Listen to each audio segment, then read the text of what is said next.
सभी मीडिया बंधुओं का भी बहुत बहुत धन्यवाद, आभार कि वो यहाँ हैं, क्योंकि आज हम लोग मऊ इंदौर में हैं और मऊ एक ऐतिहासिक धरती है। इंदौर पूरी दुनिया में बाबा साहब अम्बेडकर की वजह से उनको इस धरती को जाना जाता है। मेरे जैसे बहुत सारे साथी उत्तर प्रदेश से भी आज यहाँ चल के आए।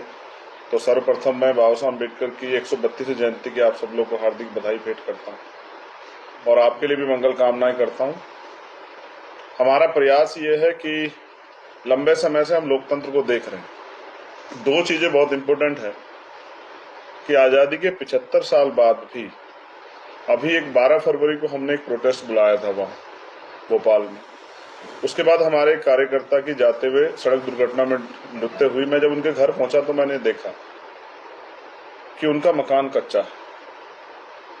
तो जब से देश में डेमोक्रेसी आई, सरकारें बननी शुरू हुई, मैंने करीब से इस बात को नोटिस किया, क्योंकि मैं पूरे देश में घूमता। हमारा एक बड़ा संगठन है, उसका एक वृहद स्वरूप है कि जो सरकारें आई उन्होंने कमजोर वर्गों के लोगों को इंसान नहीं समझा। क्योंकि अगर कोई कुत्ता भी पालता है तो उसके सर पे भी छत की व्यवस्था करता है, कोई गाय भी पालता है तो उसके लिए भोजन और छत की व्यवस्था करता है, लेकिन इंसानों के लिए छत और भोजन की व्यवस्था न होना, ये इस बात का प्रमाण है कि सरकारों ने वंचित वर्गों को कभी इंसान नहीं माना।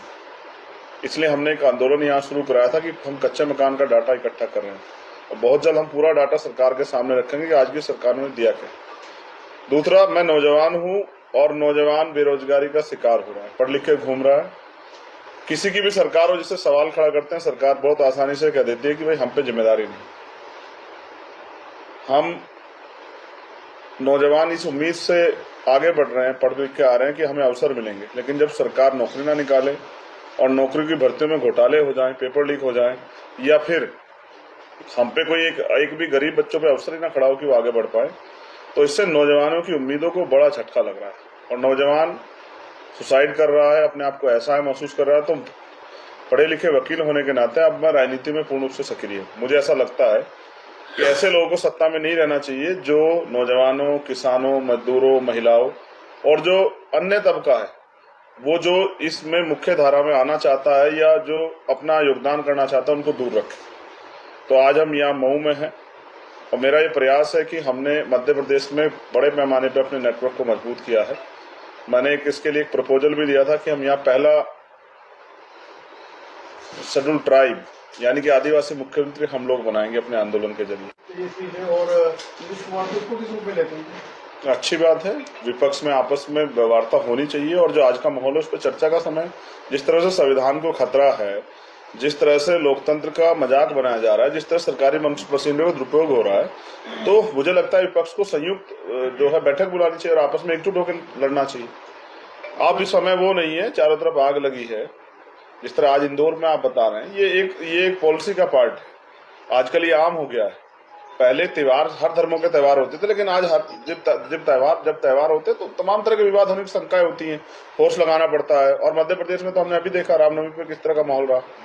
तो ये एक पार्टी का एजेंडा और वो है पॉलिसी। इससे बाहर निकल के हमें ये भी सोचना चाहिए ये प्रदेश और देश भी हमारा, उसकी एकता अखंडता को भी जो है ना वो चोट नहीं लगनी चाहिए। मुख्यमंत्री दावा करते हैं कि दलितों के साथ अब कितने साथ में ख्याल तो खिंचवा रहे हैं, अभी आपने देखा। इससे ज्यादा तो नहीं हो सकता है। अगर वो साथ में तो जितनी मांगे हमने दी थी तो उस मांगों पे क्या हुआ, उस पर तो मुख्यमंत्री कुछ नहीं बोले। और अब 4.5 साल तक तो चुप थे। अब लाडली योजना और तमाम तरह से, आज मैं तो हैरान था कि वो बाबा साहब अम्बेडकर की जन्मस्थली पे भी प्रचार करवा रहे थे। उन्होंने 50 बहनें बिठा रखी थी वो लेके, धन्यवाद भैया, मैं बड़ा अचरज में था। तो हमारे साथी ने कहा भी, अखिलेश जी ने, कि भाई अगर देनी है तो 5-6 हजार रुपए दो, 2,000 में क्या हो रहा है। अगर देनी है 1,000 में क्या हो रहा है, 5-6 हजार रुपए तो अगर देनी है तो 4.5 साल में जिनको याद नहीं है। और ये सरकार धोखे की सरकार है, ये भी आप जान लीजिए। ये वास्तविक सरकार नहीं है, जनता ने नहीं बनाई। ये तो पैसों के दम पे खरीद के बनाई गई सरकार है और डरा धमका के। जो नहीं मानता इनकी बात उसकी सस्ता चली जाती है, सीबीआई इनकम टैक्स लग जाती है। तो इनसे जनता इनको देख रही है, बस चुप इसलिए कि सत्ता में बैठे। आप देखना जिस दिन चुनाव का निर्णय आएगा, आप सबक जनता सबक सिखा देगी इस बारे में। जैसे बीजेपी ने सरदार वल्लभ भाई पटेल, बाबा साहब क्या कहते हैं, बाला साहब को ले लिया, क्या हाईजेक करने में लगे हुए? नहीं, ऐसा नहीं है। आप अगर सबके बैनर देखो, मैं सबकी नहीं करता, अन्य पार्टी क्या करती है, और मैं समझता हूं सरदार वल्लभ भाई पटेल को भी हमें जानना चाहिए बेसिक बीजेपी करती क्या है। बीजेपी उनसे उनके महापुरुष छीन लेती। सरदार वल्लभ भाई पटेल वो शख्सियत मैं हैं। ये जानना चाह रहा हूँ कि मैं बसपा के पास में काशीराम हुआ करते थे, अब आपके यहाँ नजर आ रहे हैं। नहीं, बाबा साहब भी हुआ करते थे ऐसे तो। अब तो बाबा साहब को सब नमन करने। आप देखिए महापुरुष किसी एक पार्टी एक जाति एक धर्म के नहीं होते हैं। मैं आपने सरदार वल्लभ भाई पटेल का जिक्र किया, बहुत अच्छी बात हुई। सरदार वल्लभ भाई पटेल वो हैं जिनको बीजेपी सबसे ज्यादा पूज रही है। प्राइम मिनिस्टर ने मूर्ति बनाई उनकी। लेकिन सरदार वल्लभ भाई पटेल का इतिहास क्या रहा इस देश के अखंडता के लिए? उन्होंने 2 बार आरएसएस को बैन किया। वही सरदार वल्लभ भाई पटेल है जिनकी मूर्ति लगा रहे हैं। तो हमें उनके आदर्शों को भी देखना पड़ेगा कि उनके आदर्श क्या थे। वो देश की एकता के लिए कितना बड़ा योगदान है उनका, अखंडता के लिए। और ये क्या कर रहे हैं? उनका नाम लेके देश को बांटने काम कर रहे हैं। तो मैं कह रहा हूँ कि हम इस प्रतीक हैं, वो संघर्ष का प्रतीक है। चाहे सरदार वल्लभ भाई पटेल हो, चाहे वो बाबा साहब हो, सब संघर्ष का प्रतीक है और हम उनके रास्ते पे चलने का काम कर रहे हैं। 60 किलोमीटर का रोड शो, उसमें आपने कहा कि अब मध्य प्रदेश में भी आप सभी सीटों पे अपने जो उम्मीदवार हैं उनको उतारेंगे।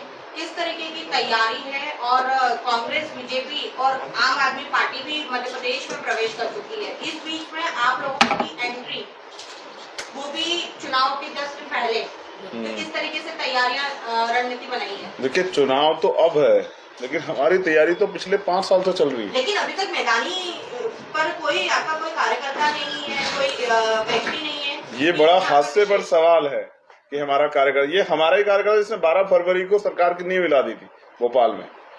मैं फिर आपसे कह रहा हूँ, आप पिछले अगर 2 साल 3 साल के अखबार ही उठा लेंगे तो आपको एहसास हो जाएगा कि यहाँ सबसे ज्यादा आंदोलन विपक्ष के रूप में हमने किए सरकार के खिलाफ। मैं इस बात को स्पष्ट कर देता हूँ कि हमारा काम जमीन पे है। इसका अगर कभी पत्रकार साथियों को इसका वो निर्णय लेना हो तो किसी भी गांव में जाके देखें कि भीम आर्मी के कार्यकर्ता वहाँ हैं या नहीं। हाँ, हमने राजनीतिक रूप से अपने दल को यहाँ देर से लॉन्च किया। उसका कारण ये है कि भीम आर्मी हमारे उस काम को कर रही है और भीम आर्मी से जो गरीब कार्यकर्ता मेहनत करके आ गया है उसी को हम लोग जो आजाद समाज पार्टी में अवसर दे रहे हैं। ये पैसे वालों का दल नहीं है, ये काम करने वाले लोगों का दल है जो मेहनत करके निकल के आए। चुनौती तो स्वीकार कर रहे हैं हम लोग। भाई चुनौती लड़ने का तो मजा है, वो लड़ाई क्या फायदा जिसमें चुनौती ना हो। हम तो जहाँ पैदा हुए हैं, जहाँ से उठ के आए हैं, मेरे फादर प्राइमरी स्कूल में हेडमास्टर एक्सप्रेस सेवा में बैठ के यहाँ तक आ गया हूँ। संघर्ष करते हैं, पाँव में बहुत छाले। मध्य प्रदेश में साइकिल यात्रा निकालेंगे? हाँ, बहुत जल्द प्रयास कर रहे हैं। साइकिल मांगी आज लोगों से, आपने सुना? हम हेलीकॉप्टर और जहाज वाली हमारी नहीं है पार्टी। नाम पे बहुत विधायक और एमपी है, और हम किसी से पैसा उस तरह का लेते हैं। हमने आम आदमियों से कहा वहां, और आज भी 20-30 साइकिल तत्काल इकट्ठा हुई कि हम 500 साइकिलें वो करके पूरे मध्य प्रदेश में घूमेंगे। और आप देखना किसकी हिम्मत नहीं पड़ पाएगी हमें पकड़ने की। पूरे मध्य प्रदेश में गली गली जाके हम लोगों से अपील करेंगे कि अब वो इन दलों से बाहर निकल के काम करने वालों को मौका दें। तीसरे उस पर के बेटे का, हाँ, उस पर आपका क्या? उससे भी एक अच्छा इनकाउंटर हुआ, अगर आपको जानकारी यही के मध्य प्रदेश के बेटे का। वो तो यूपी का है, आकाश गुजर का। शायद आप उसको नहीं पूछ रहे हैं कि आकाश गुजर को वो अग्निवीर में सिपाही बनने गया देश की सेवा करने, और आगरा में पुलिस ने, यूपी पुलिस ने, भारतीय जनता पार्टी सरकार ने मार दिया उस बच्चे को। और उसकी माँ खून के आंसू रो रही है, अकेला बेटा, कौन जवाब देगा? और वहां मत पूछे यूपी में क्या हाल है, वहां के आईपीएस गायब हो जाते हैं, अब फिरौती मांगते हैं। और कितने दरोगा और सबसे ज्यादा फेक इनकाउंटर हमारे यहाँ हुए यूपी में। तो इस स्टडी को भी पढ़ना पड़ेगा। मैं ये पूछता हूँ, ठीक है कोई अपराधी है तो न्यायपालिका क्यों है फिर? और अपराध कैसे तय होता है? कोई किसी के ऊपर आरोप लगा सकता है। मैं किसी अपराधी को समर्थन नहीं करता, उसको कड़ी से कड़ी सजा होनी चाहिए, लेकिन किसी को कानून को हाथ में लेने की शक्ति नहीं होनी चाहिए। आज जो अधिकारी आपके कैसे फर्जी इनकाउंटर कर रहा है, कल किसी गरीब के बेटे की जान भी लेगा, कौन जवाब देगा? आकाश गुजर की माँ को आप और मैं क्या जवाब दें? वो मध्य प्रदेश की है, क्या हम पे जवाब है उसके लिए? कुछ नहीं है, क्योंकि हम हंस रहे हैं। लेकिन अभी आपको याद है कि जब किसी गरीब के घर पे बुलडोजर चलता है और एक माँ बेटी अंदर जल जाती हैं, तब सरकार को होश आती है कि ये बुलडोजर जो हम चलवा रहे थे इसका क्या हुआ निष्कर्ष। और कहीं कोर्ट ने फटकार लगाई कि तुम कौन होते बुलडोजर चलाने वाले? भाई तुम्हें किसने अथॉरिटी दी बुलडोजर चलाने की? तुम पे कौन सा ऑर्डर है कोर्ट का? तो इसलिए न्यायपालिका सर्वोच्च है, सरकार को उसके बाहर नहीं जाना चाहिए। और सरकारें बदलती हैं, अगर सब बदले कार्रवाई से करेंगे तो जनता की सेवा कौन करेगा? जनता के विकास के लिए कौन काम करेगा? जानबूझ के एक धर्म को टारगेट किया उन्होंने, उनकी राजनीतिक एजेंडा पूर्ण हो रहा है। लेकिन ऐसा नहीं, मैं कह रहा हूं, हम लोग यहाँ बैठे हैं और हम सब लोग इस बात के वो हैं कि ये प्यार बनना चाहिए। सत्ता राजनीति अपनी जगह है, लेकिन ये प्यार बने रहना चाहिए कि हम एक दूसरे के उसमें दुख सुख में खड़े रहें। जनता देती है वोट, कोई पार्टी नहीं देती है। उनको भी अगर उनका विधायक जीता तो हमारे लोगों ने वोट की, और उनसे जो वादे किए गए थे उन्होंने कितने पूरे किए आप देख लो। 2 अप्रैल 2018 का वादा किया था उन्होंने। कांग्रेस के साथ कोई गठबंधन नहीं हो रहा है किसी के साथ गठबंधन। नहीं, गठबंधन उन्हीं के लोग साथ हो रहा है जिनको अवसर नहीं मिला है। और मैं ये कह रहा हूँ, फिर आप सुन, 90% आबादी वंचित समाज की है मध्य प्रदेश में, और मैं कोशिश कर रहा हूँ उनको तैयार कर दूं। अगर वो 45% मेरे साथ आ जाएंगे तो नहीं जरूरत है हमें किसी लोग की, हमें जरूरत है उन लोगों की जो लोग काम कर रहे हैं फील्ड में, और जो वो नौजवान हिम्मत करके लड़ रहा है, भले उसकी जेब में पैसे ना हो। आज का लोकतंत्र ऐसा हो गया है कि जिसकी जेब में 1-2 करोड़ रुपए ना हो वो तो विधानसभा लड़ ही नहीं सकता है, तो कोई गरीब का बेटा नहीं बढ़ सकता आगे। तो इस लोकतंत्र, पैसे के लोकतंत्र में हमें गरीब के बेटों को भी आगे बढ़ाना पड़ेगा, और हमारा दल उसी काम पे लगा हुआ कि गरीब के बेटों को मौका मिले, क्योंकि वो जानते हैं समस्या, वो वहां से निकल के आए हैं। जैसे मैं जानता हूँ गरीबी को, मैं जानता हूँ जातिवाद को, मैं जानता हूँ अन्याय अत्याचार जुल्म को। मैंने अपने लोगों को अपने हाथों मरते देखा, हाथरस का न्याय नहीं मिला अभी हमें, और सरकार बहुत बड़ी बड़ी बातें करती है। तो जनता समझ रही है और जनता तैयार बैठी है, क्योंकि ये लोग बदले कार्रवाई करते हैं। तो जनता तैयार बैठी है, जैसे इलेक्शन आएगा जनता इस बार मजबूत सबक सिखाएगी। चंद्रशेखर जी, एक सवाल मेरा था, यूपी और बिहार में भी ऐसी स्थिति बनने लगी है कि हम बदलाव की ओर देख सकते हैं?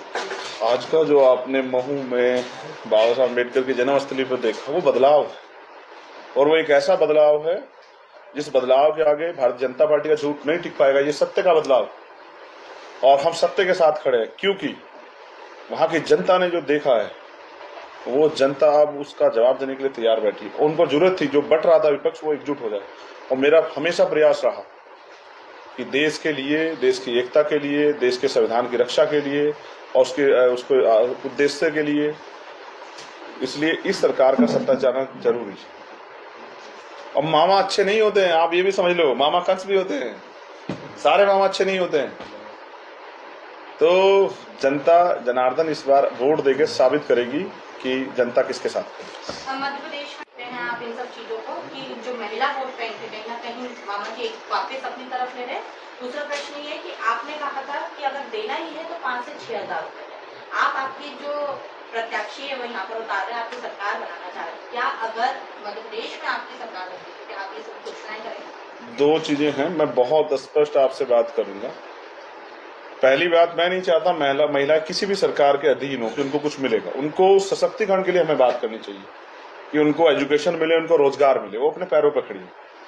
और मैं आपको 2 उदाहरण, एक नेमावर की घटना अगर आपको याद हो, मैं गया था एक आदिवासी परिवार के 4 लोगों को, और पुलिस नहीं करी थी कार्रवाई, हमने जाके दबाव बना, तब गिरफ्तार किया ताकतवर व्यक्ति को, और फिर वो डेड बॉडी मिली, उसमें छोटे छोटे बच्चे भी थे, और आज भी पिटाई थी। और अभी आपके पड़ोस में डोगट में जो हुआ, एक आदिवासी बच्ची के साथ जो हुआ, और फिर पुलिस ने जो कार्रवाई की गोली चला के, पीड़ितों की परिवार के एक बच्चे की, एक व्यक्ति की जान ले ली कार्रवाई के नाम पे। और जब पूछा गया अधिकारियों से तो एसपी और डीएम कहते हमने नहीं दिया ऑर्डर, एसडीएम कहता हमने नहीं दिया ऑर्डर, तो किसने कर दी कार्रवाई की गोली चल गई है। तो मैं आपको बता रहा हूं, बहनें सुरक्षित रहें भारतीय जनता पार्टी से, इस सरकार से सुरक्षित रहें, इनके नेता सुरक्षित रहें, तो बहुत अच्छा है।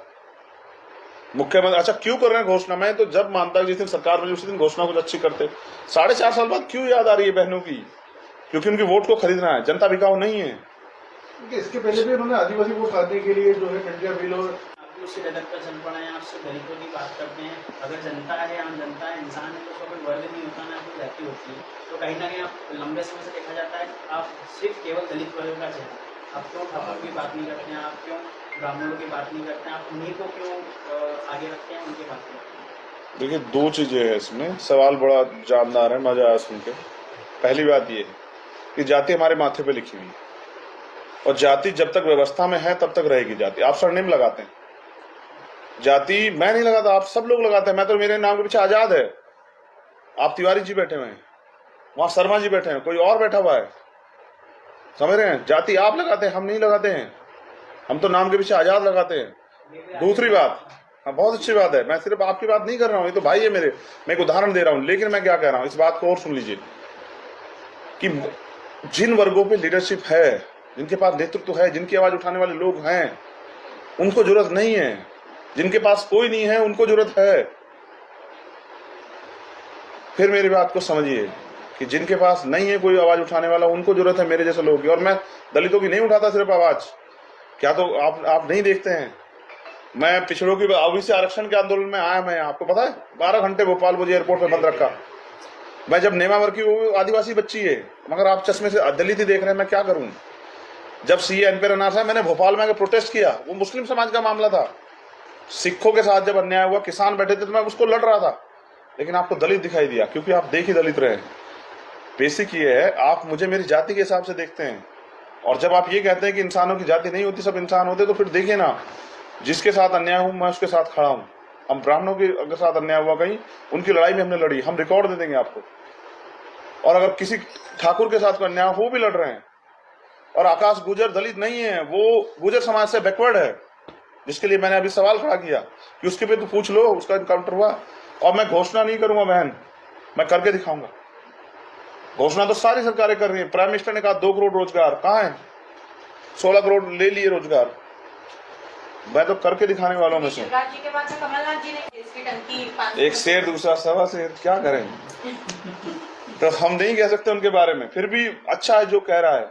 और मैं तो कहता हूँ, जो वादे किए हैं आपने, जितने वादे सरकार के समय किए थे, चुनाव के समय, और मीडिया के लोग चाहिए उनको छाप दें कि कितने पूरे किए इनमें से, तो आपको पता लग जाएगा धरातल पे सच क्या है।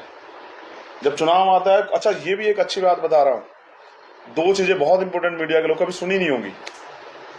जब चुनाव आता है, सब लोग वादा करते हैं, धोखा देते हैं, झूठ बोलते हैं, लेकिन कोई 420 का मुकदमा नहीं होता अगर नेता कोई उस पर ना अमल करे, कभी नहीं होता। आप देख लो, अगर होता हो तो बता दो। और आप किसी बिजनेस में कर दोगे तो आप पे फ्रॉड का केस हो जाएगा, पैसे के आधार बिजनेस कर रहे हैं। दूसरी बात, भारत के लोगों ने भी डेमोक्रेसी को नहीं समझा है, क्योंकि जो केंद्र की सरकार बनती है, मीडिया के लोगों के साथ जानकारी यही हो जाएगा। उदाहरण को, पिछली बार कितने % वोट पड़ा टोटल सरकार बनाने में 2018, और सरकार बहुत बड़ी बड़ी बातें करती है, तो जनता समझ रही है और जनता तैयार बैठी है, क्योंकि ये लोग बदले कार्रवाई करते हैं। तो जनता तैयार बैठी है, जैसे इलेक्शन आएगा जनता इस बार मजबूत सबक सिखाएगी। चंद्रशेखर जी, एक सवाल मेरा था, यूपी और बिहार में भी ऐसी स्थिति बनने लगी है कि हम बदलाव की ओर देख सकते हैं? आज का जो आपने महू में बाबा साहब अम्बेडकर की जन्मस्थली पर देखा, वो बदलाव है, और वो एक ऐसा बदलाव है जिस बदलाव के आगे भारतीय जनता पार्टी का झूठ नहीं टिक पाएगा। ये सत्य का बदलाव, और हम सत्य के साथ खड़े हैं, क्योंकि वहां की जनता ने जो देखा है, वो जनता अब उसका जवाब देने के लिए तैयार बैठी है। उनको जरूरत थी, जो बट रहा था विपक्ष, वो एकजुट हो जाए। और मेरा हमेशा प्रयास रहा कि देश के लिए, देश की एकता के लिए, देश के संविधान की रक्षा के लिए, और उसको उद्देश्य के लिए, इसलिए इस सरकार का सत्ता जाना जरूरी है। अब मामा अच्छे नहीं होते हैं, आप ये भी समझ लो, मामा कंस भी होते हैं, सारे मामा अच्छे नहीं होते हैं। तो जनता जनार्दन इस बार वोट देकर साबित करेगी कि जनता किसके साथ है। मध्य प्रदेश में हैं आप इन सब चीजों को कि जो महिला वोट बैंक थे, कहीं ना कहीं मामा जी वापस अपनी तरफ ले रहे। दूसरा प्रश्न ये है कि आपने कहा था कि अगर देना ही है तो 5 से 6 हजार रुपए दें। आप आपकी जो प्रत्याशी है वो यहाँ पर उतार रहे हैं, आपकी सरकार बनाना चाह रहे हैं। क्या अगर मध्य प्रदेश में आपकी सरकार होगी तो क्या आप ये सब घोषणाएं करेंगे? 2 चीजें हैं, मैं बहुत स्पष्ट आपसे बात करूंगा। पहली बात, मैं नहीं चाहता महिला किसी भी सरकार के अधीन हो कि उनको कुछ मिलेगा। उनको सशक्तिकरण के लिए हमें बात करनी चाहिए कि उनको एजुकेशन मिले, उनको रोजगार मिले, वो अपने पैरों पर खड़ी है। और मैं आपको 2 उदाहरण, एक नेमावर की घटना अगर आपको याद है, मैं गया था एक आदिवासी परिवार के 4 लोगों को, और पुलिस नहीं करी थी कार्रवाई, हमने जाके दबाव बना, तब गिरफ्तार किया ताकतवर व्यक्ति को। और फिर वो डेड बॉडी मिली, उसमें छोटे छोटे बच्चे भी थे, और आज भी पिटाई थी। और अभी आपके पड़ोस में दोगट में जो हुआ, एक आदिवासी बच्ची के साथ जो हुआ, और फिर पुलिस ने जो कार्रवाई की गोली चला के, पीड़ितों की परिवार के एक बच्चे की, एक व्यक्ति की जान ले ली कार्रवाई के नाम पे। और जब पूछा गया अधिकारियों से, तो एसपी और डीएम कहते हमने नहीं दिए ऑर्डर, एसडीएम कहते हमने नहीं दिया ऑर्डर, तो किसने कर दी कार्रवाई की गोली चल गई है। तो मैं आपको बता रहा हूं, बहनें सुरक्षित रहें भारतीय जनता पार्टी से, इस सरकार से सुरक्षित रहें, इनके नेता सुरक्षित रहें, तो बहुत अच्छा है। मुख्यमंत्री अच्छा क्यों कर रहे हैं घोषणा? मैं तो जब मानता जिस दिन सरकार बनी उसी दिन घोषणा कुछ अच्छी करते। 4.5 साल बाद क्यों याद आ रही है बहनों की? क्योंकि उनकी वोट को खरीदना है, जनता बिकाऊ नहीं है। इसके पहले भी उन्होंने आदिवासी वोट खाने के लिए जो है खंडिया बिल और उसी डगर पर चल पड़े हैं, आपसे दलितों की बात करते हैं। अगर जनता है, आम जनता है, इंसान है, तो उसका कोई वर्ग नहीं होता, ना कोई जाति होती है। तो कहीं ना कहीं आप लंबे समय से देखा जाता है आप सिर्फ केवल दलित वर्ग का चेहरा, आप क्यों ठाकुर की बात नहीं करते हैं, आप क्यों ब्राह्मणों की बात नहीं करते हैं, आप उन्हीं को क्यों आगे रखते हैं, उनकी बात नहीं करते हैं? देखिए, दो चीजें हैं इसमें। सवाल बड़ा जानदार है, मजा आया सुन के। पहली बात ये है कि जाति हमारे माथे पे लिखी हुई है, और जाति जब तक व्यवस्था में है तब तक रहेगी जाति। आप सरनेम लगाते हैं, जाति मैं नहीं लगाता, आप सब लोग लगाते हैं। मैं तो, मेरे नाम के पीछे आजाद है। आप तिवारी जी बैठे हुए हैं, वहां शर्मा जी बैठे हैं, कोई और बैठा हुआ है, समझ रहे हैं? जाति आप लगाते हैं, हम नहीं लगाते हैं। हम तो नाम के पीछे आजाद लगाते हैं। दूसरी बात, हाँ, बहुत अच्छी बात है, मैं सिर्फ आपकी बात नहीं कर रहा हूं, ये तो भाई है मेरे, मैं एक उदाहरण दे रहा हूं। लेकिन मैं क्या कह रहा हूं, इस बात को और सुन लीजिए कि जिन वर्गों पे लीडरशिप है, जिनके पास नेतृत्व है, जिनकी आवाज उठाने वाले लोग हैं, उनको जरूरत नहीं है। जिनके पास कोई नहीं है उनको जरूरत है। फिर मेरी बात को समझिए कि जिनके पास नहीं है कोई आवाज उठाने वाला, उनको जरूरत है मेरे जैसे लोगों की। और मैं दलितों की नहीं उठाता सिर्फ आवाज, क्या तो आप नहीं देखते हैं, मैं पिछड़ों की ओबीसी आरक्षण के आंदोलन में आया। मैं, आपको पता है, 12 घंटे भोपाल मुझे एयरपोर्ट पे बंद रखा। मैं जब नेमावर की, वो आदिवासी बच्ची है, मगर आप चश्मे से दलित ही देख रहे हैं, मैं क्या करूं। जब सीए एनपीआर अनाथ है, मैंने भोपाल में प्रोटेस्ट किया, वो मुस्लिम समाज का मामला था। सिखों के साथ जब अन्याय हुआ, किसान बैठे थे, तो मैं उसको लड़ रहा था। लेकिन आपको दलित दिखाई दिया, क्योंकि आप देख ही दलित रहे। बेसिक ये है, आप मुझे मेरी जाति के हिसाब से देखते हैं। और जब आप ये कहते हैं कि इंसानों की जाति नहीं होती, सब इंसान होते, तो फिर देखिए ना, जिसके साथ अन्याय हूं मैं उसके साथ खड़ा हूं।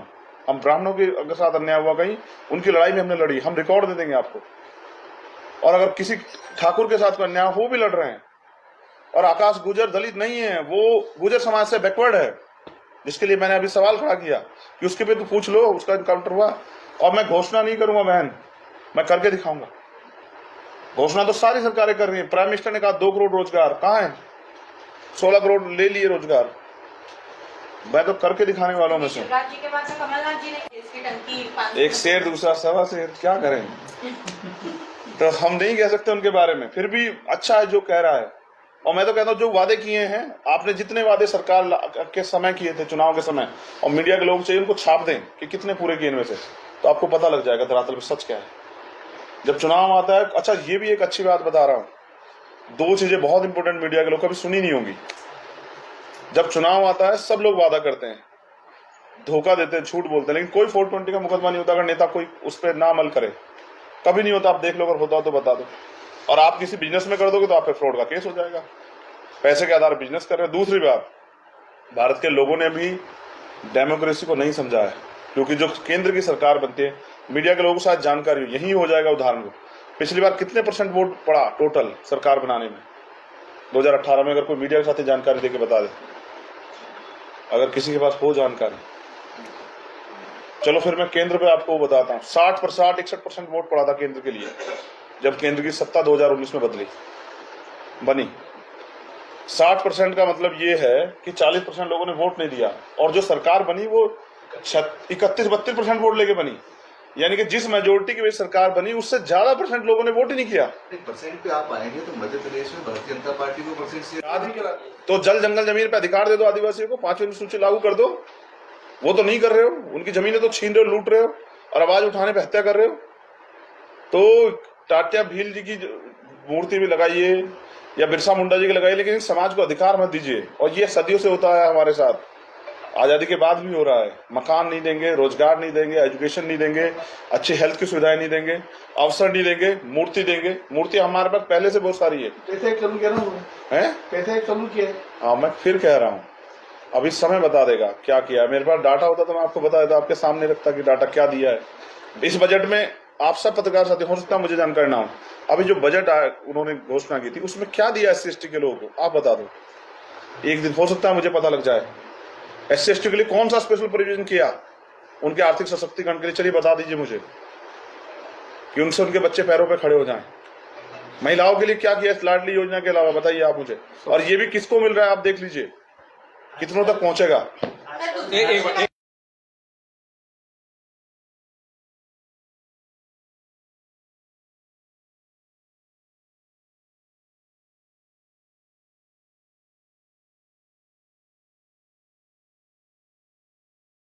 मामा कंस भी होते हैं, सारे मामा अच्छे नहीं होते हैं। तो जनता जनार्दन इस बार वोट देके साबित करेगी कि जनता किसके साथ है। मध्य प्रदेश में हैं आप इन सब चीजों को कि जो महिला वोट बैंक थे, कहीं ना कहीं मामा जी वापस अपनी तरफ ले रहे।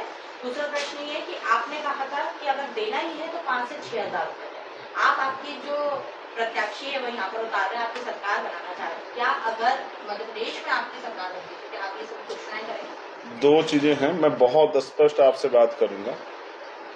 पहली बात, मैं नहीं चाहता महिला किसी भी सरकार के अधीन हो कि उनको कुछ मिलेगा। उनको सशक्तिकरण के लिए हमें बात करनी चाहिए कि उनको एजुकेशन मिले, उनको रोजगार मिले, वो अपने पैरों पर खड़ी है।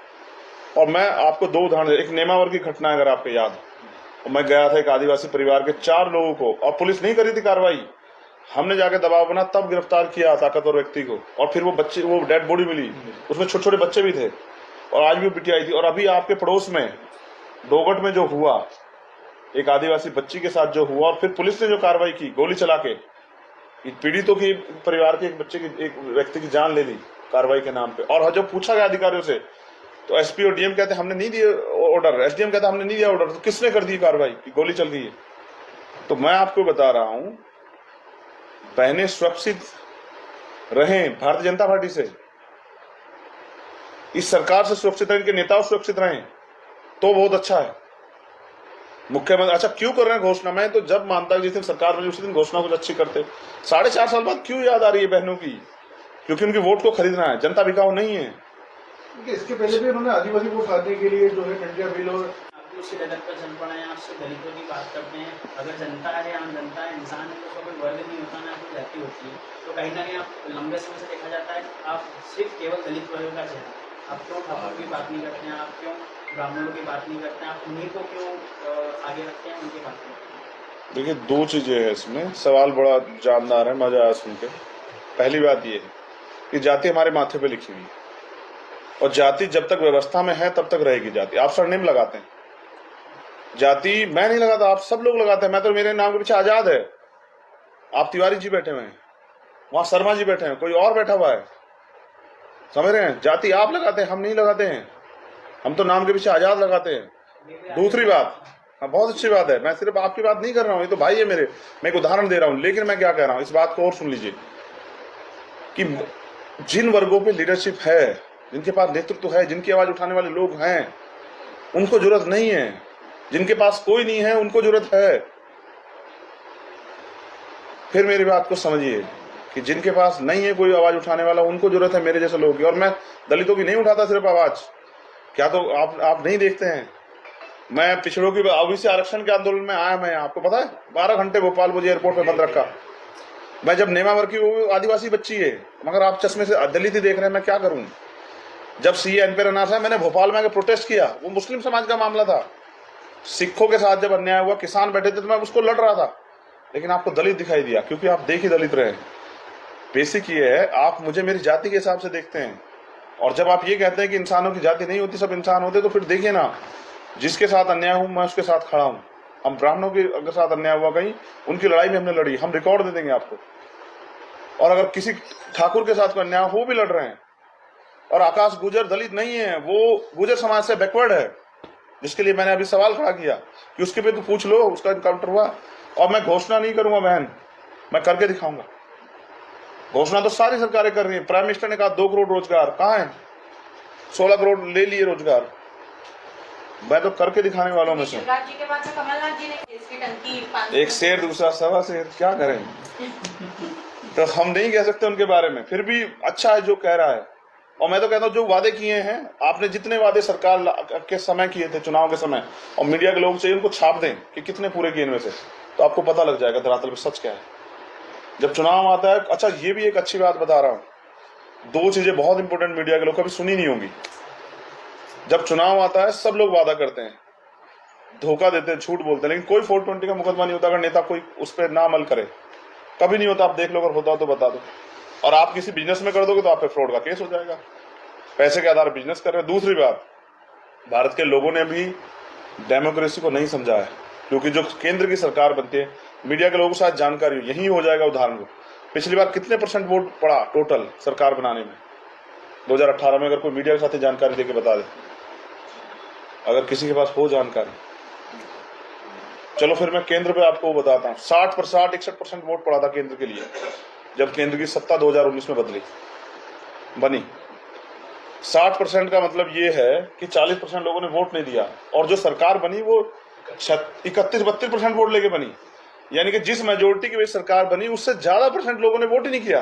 परसेंट पे आप आएंगे तो मध्य प्रदेश में भारतीय जनता पार्टी को परसेंट से तो जल जंगल जमीन पे अधिकार दे दो आदिवासियों को, 5वीं अनुसूची लागू कर दो। वो तो नहीं कर रहे हो, उनकी जमीनें तो छीन रहे हो, लूट रहे हो और आवाज उठाने पे हत्या कर रहे हो। तो टाटिया भील जी की मूर्ति भी लगाइए या बिरसा मुंडा जी की लगाइए, लेकिन समाज को अधिकार मत दीजिए। और ये सदियों से होता है हमारे साथ, आजादी के बाद भी हो रहा है। मकान नहीं देंगे, रोजगार नहीं देंगे, एजुकेशन नहीं देंगे, अच्छी हेल्थ की सुविधाएं नहीं देंगे, अवसर नहीं देंगे, मूर्ति देंगे। मूर्ति हमारे पास पहले से बहुत सारी है। पैसे एक चालू किया ना उन्होंने, हैं? पैसे एक चालू किया। हाँ, मैं फिर कह रहा हूँ, अभी समय बता देगा क्या किया है। मेरे पास डाटा होता तो मैं आपको बता देता, आपके सामने रखता कि डाटा क्या दिया है। इस बजट में आप सब पत्रकार साथी, हो सकता है मुझे जानकारी ना हो, अभी जो बजट उन्होंने घोषणा की थी उसमें क्या दिया SC/ST के लोगों को, आप बता दो। एक दिन हो सकता है मुझे पता लग जाए SC/ST के लिए कौन सा स्पेशल प्रोविजन किया उनके आर्थिक सशक्तिकरण के लिए। चलिए बता दीजिए मुझे कि उनसे उनके बच्चे पैरों पे खड़े हो जाएं। महिलाओं के लिए क्या किया लाडली योजना के अलावा, बताइए आप मुझे। और ये भी किसको मिल रहा है आप देख लीजिए, कितनों तक पहुंचेगा।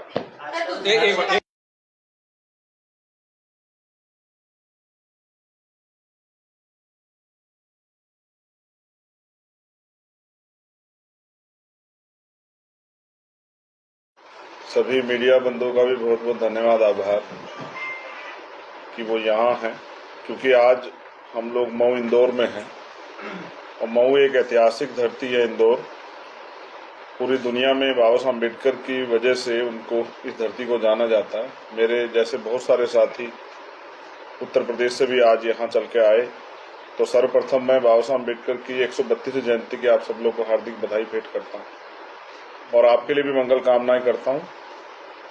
हमारा प्रयास ये है कि लंबे समय से हम लोकतंत्र को देख रहे हैं। दो चीजें बहुत इंपॉर्टेंट है कि आज़ादी के 75 साल बाद भी अभी एक 12 फरवरी को हमने एक प्रोटेस्ट बुलाया था वहाँ भोपाल में।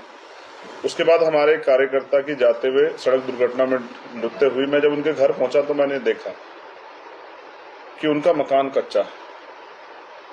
तो जब से देश में डेमोक्रेसी आई, सरकारें बननी शुरू हुई, मैंने करीब से इस बात को नोटिस किया, क्योंकि मैं पूरे देश में घूमता, हमारा एक बड़ा संगठन है, उसका एक वृहद स्वरूप है कि जो सरकारें आई उन्होंने कमजोर वर्गों के लोगों को इंसान नहीं समझा। क्योंकि अगर कोई कुत्ता भी पालता है तो उसके सर पे भी छत की व्यवस्था करता है, कोई गाय भी पालता है तो उसके लिए भोजन और छत की व्यवस्था करता है, लेकिन इंसानों के लिए छत और भोजन की व्यवस्था न होना, ये इस बात का प्रमाण है कि सरकारों ने वंचित वर्गों को कभी इंसान नहीं माना।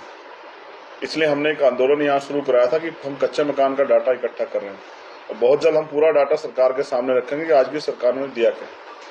दूसरा, मैं नौजवान हूँ और नौजवान बेरोजगारी का शिकार हो रहा है, पढ़ लिख के घूम रहा है। किसी की भी सरकार हो जिससे सवाल खड़ा करते हैं, सरकार बहुत आसानी से कह देती है कि भाई हम पे जिम्मेदारी नहीं। हम नौजवान इस उम्मीद से आगे बढ़ रहे हैं, पढ़ लिख के आ रहे हैं कि हमें अवसर मिलेंगे, लेकिन जब सरकार नौकरी ना निकाले और नौकरी की भर्तियों में घोटाले हो जाएं, पेपर लीक हो जाएं, या फिर हम पे कोई एक भी गरीब बच्चों पे अवसर ही ना खड़ा हो कि वो आगे बढ़ पाए, तो इससे नौजवानों की उम्मीदों को बड़ा झटका लग रहा है और नौजवान सुसाइड कर रहा है, अपने आप को ऐसा है महसूस कर रहा है। तो पढ़े लिखे वकील होने के नाते अब मैं राजनीति में पूर्ण रूप से सक्रिय हूँ। मुझे ऐसा लगता है कि ऐसे लोगों को सत्ता में नहीं रहना चाहिए जो नौजवानों, किसानों, मजदूरों, महिलाओं और जो अन्य तबका है वो जो इसमें मुख्य धारा में आना चाहता है या जो अपना योगदान करना चाहता है उनको दूर रखें। तो आज हम यहाँ मऊ में हैं और मेरा ये प्रयास है कि हमने मध्य प्रदेश में बड़े पैमाने पर अपने नेटवर्क को मजबूत किया है। मैंने इसके लिए एक प्रपोजल भी दिया था कि हम यहाँ पहला शेड्यूल ट्राइब यानी कि आदिवासी मुख्यमंत्री हम लोग बनाएंगे अपने आंदोलन के जरिए। और नीतीश कुमार को किस रूप में लेते हैं? अच्छी बात है, विपक्ष में आपस में वार्ता होनी चाहिए और जो आज का माहौल है उस पर चर्चा का समय। जिस तरह से संविधान को खतरा है, जिस तरह से लोकतंत्र का मजाक बनाया जा रहा है, जिस तरह सरकारी मनुष्य पसीने का दुरुपयोग हो रहा है, तो मुझे लगता है विपक्ष को संयुक्त जो है बैठक बुलानी चाहिए और आपस में एकजुट होकर लड़ना चाहिए। अब इस समय वो नहीं है, चारों तरफ आग लगी है। जिस तरह आज इंदौर में आप बता रहे हैं, ये एक पॉलिसी का पार्ट है। आजकल ये आम हो गया है। पहले त्योहार हर धर्मों के त्योहार होते थे, लेकिन आज जब त्योहार होते तो तमाम तरह के विवाद होने की शंकाएं होती हैं, फोर्स लगाना पड़ता है। और मध्य प्रदेश में तो हमने अभी देखा रामनवमी पे किस तरह का माहौल रहा। तो ये एक पार्टी का एजेंडा और वो है पॉलिसी। इससे बाहर निकल के हमें ये भी सोचना चाहिए ये प्रदेश और देश भी हमारा है, उसकी एकता अखंडता को भी जो है ना वो चोट नहीं लगनी चाहिए। मुख्यमंत्री दावा करते हैं कि दलितों के साथ हैं। अब कितने साथ में खाल तो खिंचवा रहे हैं, अभी आपने देखा, इससे ज्यादा तो नहीं हो सकता है। अगर वो साथ में तो जितनी मांगे हमने दी थी तो उस मांगों पे क्या हुआ, उस पर तो मुख्यमंत्री कुछ नहीं बोले। और अब 4.5 साल तक तो चुप थे। अब लाडली योजना और तमाम तरह से, आज मैं तो हैरान था कि वो बाबा साहब अम्बेडकर की जन्मस्थली पे भी प्रचार करवा रहे थे। उन्होंने 50 बहनें बिठा रखी थी वो लेके, धन्यवाद भैया, मैं बड़ा अचरज में था। तो हमारे साथी ने कहा भी, अखिलेश जी ने, कि भाई अगर देनी है तो 5-6 हजार रुपए दो, 2000 में क्या हो रहा है? अगर देनी है 1000 में क्या हो रहा है? 5-6 हजार रुपए तो अगर देनी है तो 4.5 साल में जिनको याद नहीं है। और ये सरकार धोखे की सरकार है, ये भी आप जान लीजिए। ये वास्तविक सरकार नहीं है, जनता ने नहीं बनाई, ये तो पैसों के दम पे खरीद के बनाई की सरकार है। और डरा धमका के जो नहीं मानता इनकी बात उसकी सस्ता चली जाती है, सीबीआई इनकम टैक्स लग जाती। तो इनसे जनता इनको देख रही है, बस चुप इसलिए कि सत्ता में बैठे हैं। आप देखना जिस दिन चुनाव का निर्णय आएगा, आप सबक जनता सबक सिखा देगी इस बारे में। जैसे बीजेपी ने सरदार वल्लभ भाई पटेल, बाबा साहब क्या कहते हैं, बाला साहब को ले लिया, क्या हाईजेक करने में लगे हैं? नहीं, ऐसा नहीं है। आप अगर सबके बैनर देखो, मैं सबकी नहीं करता, अन्य पार्टियां क्या करती हैं। और मैं कहता हूं सरदार वल्लभ भाई पटेल को भी हमें जानना चाहिए बेसिक बीजेपी करती क्या है। बीजेपी उनसे उनके महापुरुष छीन लेती। सरदार वल्लभ भाई पटेल वो शख्सियत हैं। मैं ये जानना चाह रहा हूँ, बसपा के पास में काशीराम हुआ करते थे, वो आपके यहाँ नजर आ रहे हैं? नहीं, बाबा साहब भी हुआ करते थे ऐसे तो। अब तो बाबा साहब सब नमन करने। आप देखिए, महापुरुष किसी एक पार्टी, एक जाति, एक धर्म के नहीं होते हैं। मैं आपने सरदार वल्लभ भाई पटेल का जिक्र किया, बहुत अच्छी बात हुई। सरदार वल्लभ भाई पटेल वो हैं जिनको बीजेपी सबसे ज्यादा पूज रही है। प्राइम मिनिस्टर ने मूर्ति बनाई उनकी। लेकिन सरदार वल्लभ भाई पटेल का इतिहास क्या रहा इस देश के अखंडता के लिए? उन्होंने 2 बार आरएसएस को बैन किया। वही सरदार वल्लभ भाई पटेल है जिनकी मूर्ति लगा रहे हैं। तो हमें उनके आदर्शों को भी देखना पड़ेगा कि उनके आदर्श क्या थे। वो देश की एकता के लिए कितना बड़ा योगदान है उनका, अखंडता के लिए। और ये क्या कर रहे हैं? उनका नाम लेके देश को बांटने का काम कर रहे हैं। तो मैं कह रहा हूं कि हम इस प्रतीक हैं, वो संघर्ष का प्रतीक है। चाहे सरदार वल्लभ भाई पटेल हो, चाहे वो बाबा साहब, वो सब संघर्ष का प्रतीक है। और हम उनके रास्ते पे चलने का काम कर रहे हैं। 60 किलोमीटर का रोड शो, उसमें आपने कहा कि अब मध्य प्रदेश में भी आप सभी सीटों पे अपने जो उम्मीदवार हैं उनको उतारेंगे। किस तरीके की तैयारी है? और कांग्रेस, बीजेपी और आम आदमी पार्टी भी मध्य प्रदेश में प्रवेश कर चुकी है। इस बीच में आप लोगों की एंट्री, वो भी चुनाव के जस्ट पहले, तो किस तरीके से तैयारियां, रणनीति बनाई है? देखिए, चुनाव तो अब है, लेकिन हमारी तैयारी तो पिछले 5 साल से चल रही है। लेकिन अभी तक मैदानी पर कोई आपका कोई कार्यकर्ता नहीं है, कोई व्यक्ति नहीं है। ये बड़ा हास्यपर सवाल है कि हमारा कार्यकर्ता, ये हमारा ही कार्यकर्ता जिसने 12 फरवरी को सरकार की नींव हिला दी थी भोपाल में।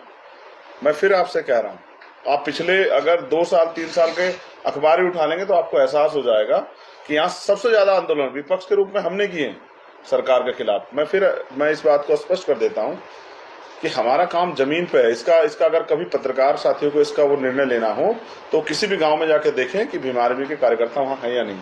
हाँ, हमने राजनीतिक रूप से अपने दल को यहाँ देर से लॉन्च किया। उसका कारण ये है कि भीम आर्मी हमारे उस काम को कर रही है।